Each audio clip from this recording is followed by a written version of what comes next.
Hi guys, this is Desiree of the Succulent Therapy. We are back again with another video. Today we're going to deal with some succulents right here. You can see this white plant right here. This is a cotyledon, and there's nothing wrong with this plant. It's just that it's growing kind of tall and I don't like the view down there, and so we're going to cut this back up. Let's cut the top part in order for this plant to produce some babies down there.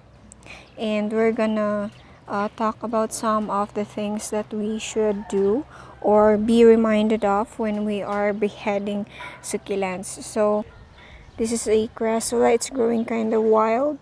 You can see right there, but it's really beautiful. This one I have to deal right now because I just want them to produce some babies down there. And so let's get this one. You can see that, oh, right there. Look at that root ball right there. Oh my gosh. Sorry.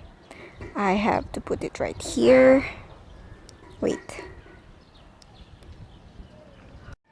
Okay, so here is the plant that we're cutting back. The roots kind of lift up as I was moving up the stem, and I didn't hold the pot. That was my bad. So I'm kind of I just want to remind you though that if you are cutting back or beheading your succulents, make sure the root ball is kind of like this. Make sure it has healthy roots right there. You can see the white ones, but we don't want to mess up these roots, and so we're gonna return it back. So that's the thing that you want to have when you are cutting back your succulent or when you are beheading them. Make sure that they have a healthy roots in order for the stem and the leaves to continue living, and they will provide you some pops.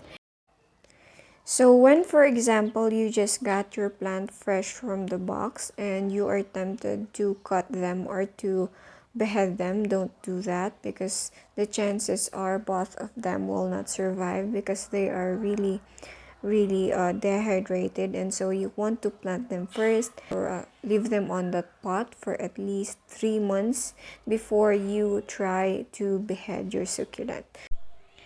Same as when you just repotted your succulents, you don't want to behead that immediately.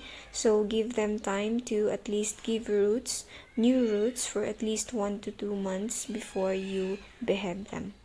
When you are planning to cut back or to behead your succulents, be sure not to water them for at least a week before you cut the top part right there in order for your succulent not to rot. Okay, so one more thing, when you are cutting or you are beheading your succulent, make sure to leave some 2 to 3 leaves attached from the stem. So we have our example right here. This one right here, you might as well leave this part and cut through there, because this part right here, as you can see, the leaves that are attached from the stem, this will be the new place where the pop will be coming out. And so you can see this one right here, the pop will most likely come out on this part. So make sure you leave 2 to 3 leaves attached to the stem. This is what happens when you do not leave at least 2 to 3 leaves attached from the stem. It's kind of hard for the new growth for him to come out, and so it's stuck in there, and it's taking a little bit longer for it to grow.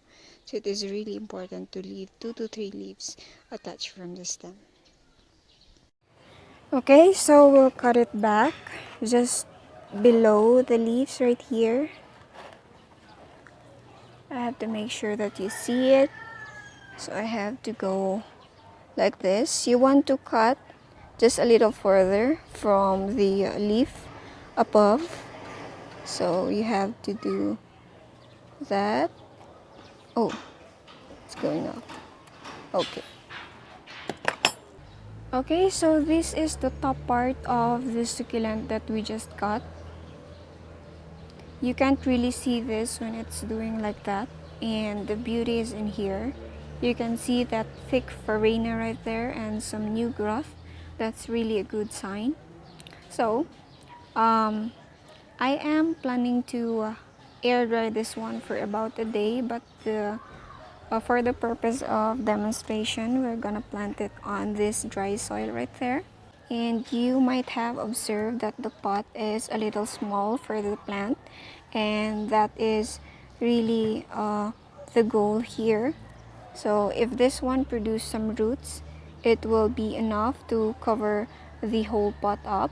And so if this pot right here is covered with this plant's root ball, then that's the time we are going to transplant this cotyledon right here to another pot. Okay, so we are just going to cut this leaf out.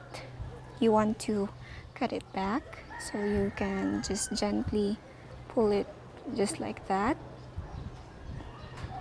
or you can just leave it in there.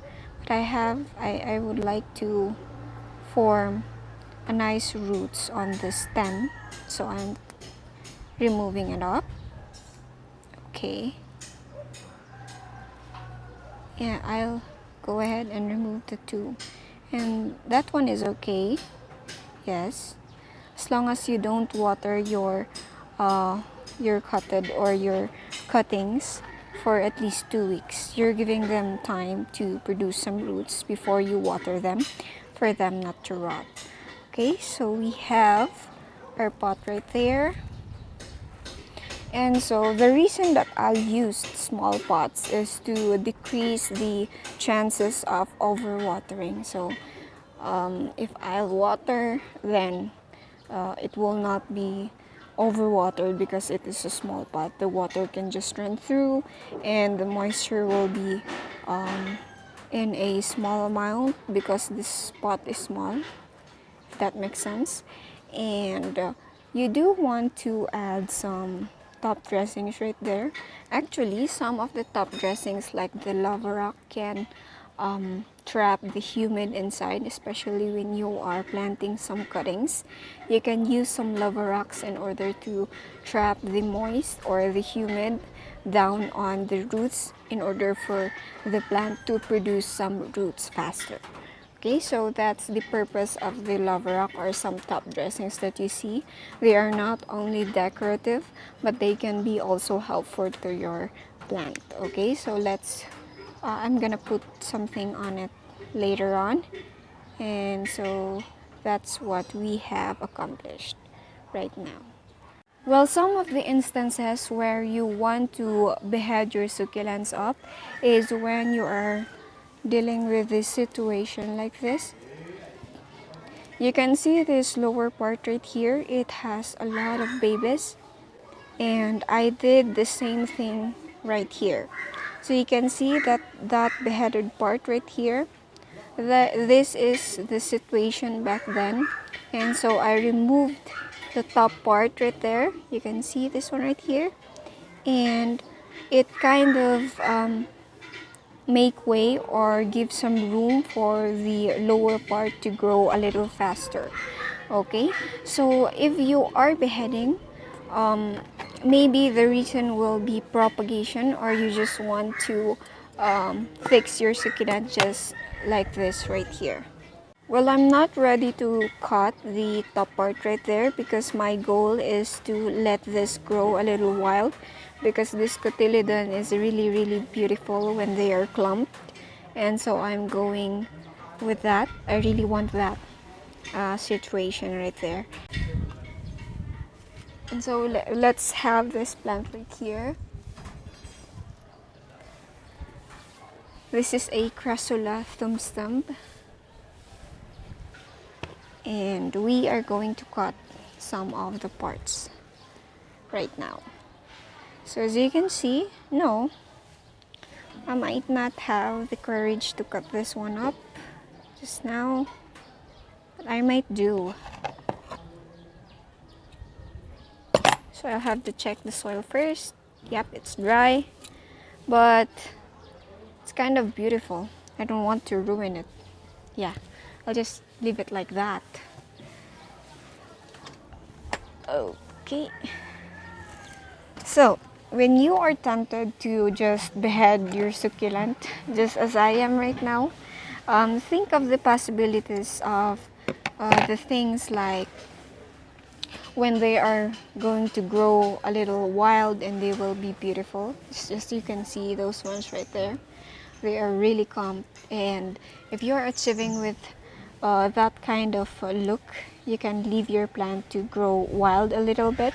But this one right here is growing kind of tall, and it's blocking the other succulents right there, and so I have to cut it back, and for the purposes of propagation as well. Okay, so that's it for today's video. I hope that you learned something new, and let me know if I didn't explain it quite well.